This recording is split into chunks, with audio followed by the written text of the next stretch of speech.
Yo mga idol, kamusta? Sports Talk PH nga pala. Ang pagbabalik ng dating kampyon, pag-usapan natin yan mga idol. Ngunit bago ang lahat ay huwag kakalimutang mag-subscribe at i-click ang notification bell button for more sports talk. So para nga po sa mga hindi nakakaalam, ay ang isa sa pinakapinanghihinayangan ng mga Pinoy boxing fans ay ang tubong General Santos City na si Marvin Sonsona.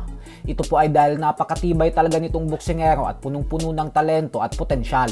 Kaya naman sa edad lamang na 19 anyos, ay nagawa nitong maging isang ganap na world champion matapos niyang masungkit ang WBO Super Flyweight World Title Belt noong taong 2009. Subalit makalipas lamang ang 2 buwan, ay nawala din agad ang kanyang titulo nang dahil sa pag-overweight niya sa weigh-in para sa kanyang kauna-unahang world title defense. Ayon sa mga fans ay napakalayo daw sana ng mararating ni Sonsona kung nanatili lang itong disiplinado. Sa kasalukuyan ay may edad na itong 34 years old at may record na 22 wins with 50 knockouts at isang talo lamang.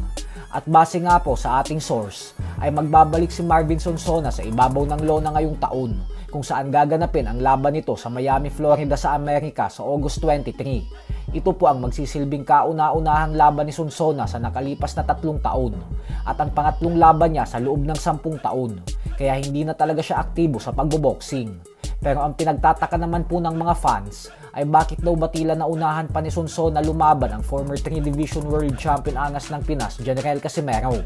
Subalit ang mahirap po kasi talaga sa parte ni Casimero ay wala itong promoter ngayon. Pero kung gugustuhin itong lumaban sa Pilipinas ay kayang-kaya nitong makuha agad ang laban.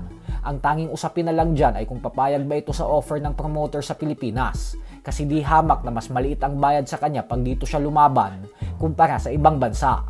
Kung atin pong matatandaan ay nitong nakalipas na taon lamang ay may alok na ang Zamboanga Valientes kay Casimero na labanan si Jonas Sultan. Pero hindi po ito pumayag si Cuadro Alas dahil masyado daw maliit ang alok na bayad sa kanya. Sa kabilang banda naman mga idol ay ibinahagi nga po ng Viva Promotions ang litrato ng anak ng ating pambansang kamauman ni Pacquiao na si Jimwell Pacquiao at ang pamangkin ni Chris Algieri na si Michael Algieri. Ayon sa Viva ay nagkaroon daw ng magandang sparring session ang dalawang bagitong amateur fighter kanina sa Wildcard Gym. Kaya naman malaking tulong po ito kay Jimwell para sa nalalapit niyang kauna-unahang laban sa professional boxing sa undercard ng Pacquiao vs Barrios sa susunod na buwan. Sa kasalukuyan po ay hindi pa nilalabas ang pangalan ng makakasagupa ni Jimwell, kaya naman inaabangan talaga ito ng madaming fans. Pero ganun pa man nga po ay kapansin-pansin na nasa napakagandang kondisyon na talaga ang pangangatawan ni Jimwell ngayon, kaya hindi natin maitatanggi na handa na talaga ito para sa kanyang professional debut. So hanggang dito na lang po muna tayo mga idol. Sports Talk PH.